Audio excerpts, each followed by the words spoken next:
Hi, this is CK at CK Education, and today I want to answer a relatively simple question that students ask, especially around this time of year as juniors are preparing to, apply to colleges. Maybe not apply to colleges. Applying is in the fall, but certainly students are researching schools and looking into schools, and some questions come up because. Especially students who don't have older siblings who have gone through the process, some of these terminologies are new and it can be confusing. So I want to just simply go over these and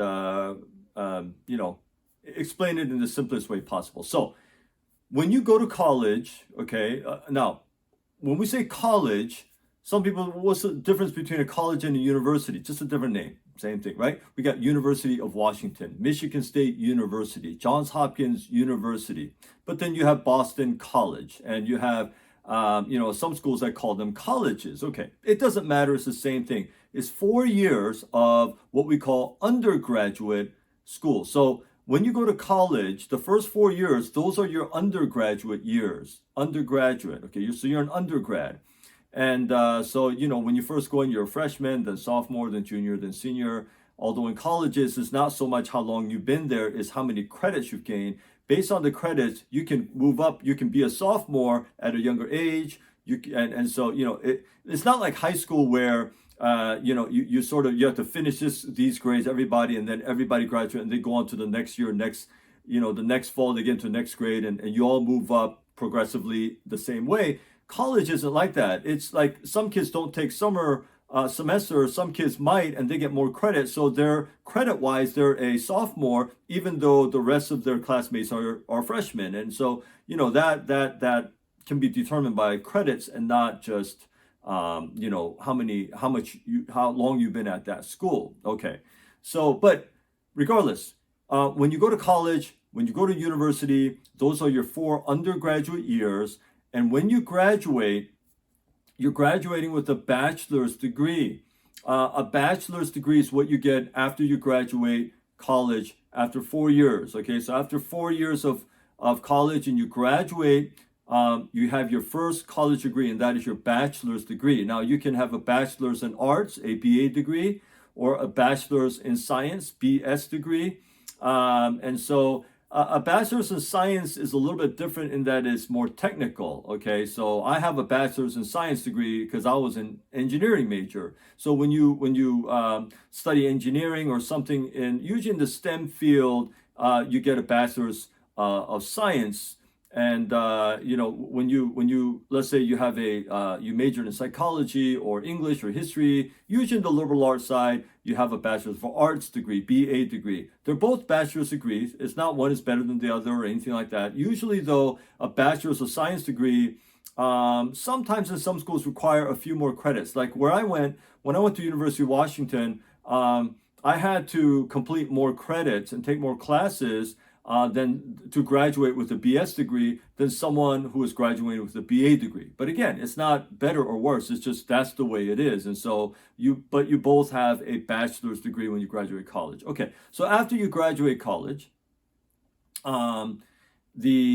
typically the diplomas that you get are smaller. Okay, when you get your diploma, you graduate it's a nice calligraphy and.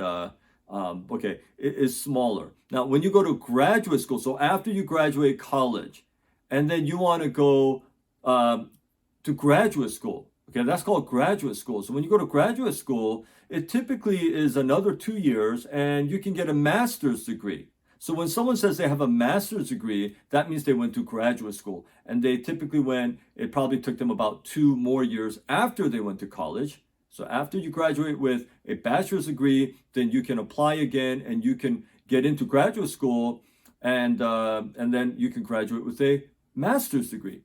You can get a master's in a lot of things. Like I have an MBA. That's a master's in business administration. Some people, I know friends who have a master's in information systems. Some people have a master's in education. Some people have a master's in engineering. Some people have, or a specific kind of engineering, like master's in mechanical engineering, or whatever it is. Some people have a master's in finance. Some people have, so there's a lot of different things that you can get a master's degree in. But in the end, it's a master's degree. It's a graduate degree, okay? And when you graduate with a master's degree, the diploma is much bigger, okay, usually, all right? So this has nothing to do with anything, but I'm just telling you, all right? And then if someone wants to study even further, they can get a PhD degree, a doctor of philosophy, a PhD. So a PhD, when you get a PhD, people can call you doctor, like Doctor so and so. But this is different, very different than a medical doctor. Okay, that's a completely different thing. I'll just explain that in a second. But a PhD is like you can get a PhD in mechanical engineering. You can get a PhD in in a certain like biomedical engineering, for example, right? You can get a PhD in education, I suppose. You can get a PhD in history. You can get a PhD in literature. You can get a PhD in a lot of things. Now, why would you want to get a PhD? Because PhD can take a while. And especially in certain fields, I've seen people take 3 years, 4 years, 5 years even. First 2 years are usually coursework where you're just taking classes, literally taking classes and taking tests. And then the next 2 years, maybe even 3 years, you're doing research under an advisor. And so and you have to write a dissertation, you have to, publish your papers and everything else. So it's a long process. So why would someone want to get a PhD? Well, typically people who want to get PhDs or who get PhDs are interested in becoming professors. Okay, so you can't really be a professor at a university unless you have a PhD. And in fact, in some community colleges even, a master's degree is a minimum requirement. Many community college professors also have doctorates. It's another name for PhD. So that's another thing. Some people also get PhDs. They don't want to be professors, but they want to be, let's say, a researcher, like a head researcher or a research scientist or something in a firm like IBM, or let's say even in a federal like the FDA or NIH, or places like this, or in some private company. And so they can get PhDs. Okay, so those are sort of the steps. So I hope you understand what these different things mean. And so now, in the medical and health field, it's a little bit different, and in law it's a little bit different. So let me just quickly explain. So when you get a bachelor's degree, you graduate 4 years of college, and you say, I want to become a lawyer. Okay, so a lawyer, you're going to get a JD degree, and that's, I guess it's sort of like a master's degree, but it's not called a master's degree. You went to law school and you have a law degree. Okay, so you gotta take the test and the LSAT, and you get into law school. You graduate from law school, you take the bar exam, you become a real lawyer, and then you can practice law, and so you are a lawyer. Okay, and so there is that. They don't really call that a master's degree. But you went to law school, you have a law degree, all right? Now, let's say you want to go into dentistry, you want to become a dentist. And so let's say you have a 4-year degree, you have a bachelor's degree, and then you take the dental admissions test, and you get into dental school. And then from there, you study, like 4 years, and you become a dentist. And then you can even specialize and go to more school and become specialized. So let's say in orthodontics, or let's say in cosmetic surgery, or whatever the thing is. So that's dental school, okay? Medical school, you want to become a doctor, you have a bachelor's degree, you got to take the MCAT exam, and you got to get admitted into medical school. And then you go to medical school. That's a long journey, right? You go to medical school, there's residency, there's a long process there. So and then you become a medical doctor. So when you become a medical doctor and people call you doctor, so that's a different doctor than a PhD.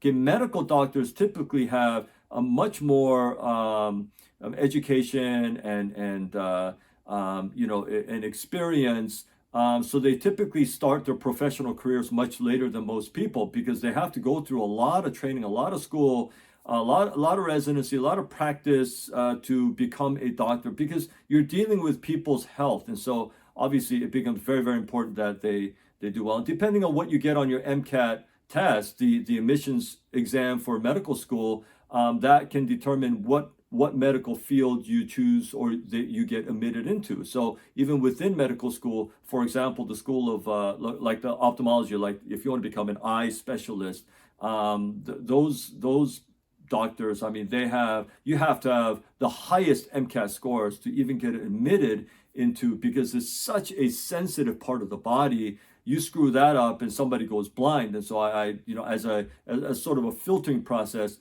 they take only the students with the highest MCAT scores, as well as many others, not just the score, of course, but they choose the highest scoring people. So anyway, that's sort of in a nutshell how that works. Now, what degree should you get? Well, right now, if you're in high school, you just, you're going to get a bachelor's degree. That's your goal, okay? And when you apply to colleges, make sure that they have, when you look on their websites and click on majors, they have undergraduate majors for what you want to major in. It's very important.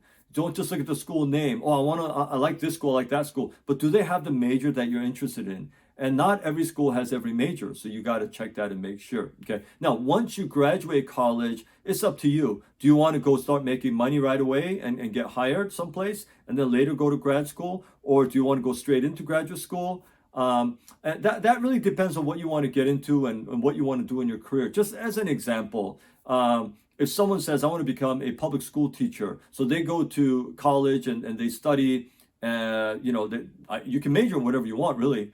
But and then you take the test and you go to, let's say you get a master's in education, okay? I often tell students who want to become public school teachers, you should probably just get a master's degree right away. Don't wait, don't go work as a teacher and then go back and get a master's degree. Because when you get a master's degree and then you become a school teacher, in most counties, you will get paid a higher salary right off the bat because you have a master's degree, because you have a higher degree. And so if you have a PhD degree, again, I think in most counties you'll get a higher salary just start out with. So you're going to start here where people with a bachelor's degree start here, and your pay scale, your pay progression will be different. So if you're young, if you could go to grad school right after college and you want to be a teacher, I say probably you should do it right after college. So you can just start out with a higher salary and just go there. Because once you get your career started, sometimes people find it hard to go back to school. So, okay, but doesn't have to be the case. If you got a lot of student loans, which I do not recommend if you see my other videos, but if you got a lot of student loans and you want to start working right away to pay those off and then go back to graduate school later, that's okay too. But I would not incur a lot of student loan debt in the first place. I would not. I don't think that's a good, wise use of money. So anyway, I'll end the video here. I hope this explains it.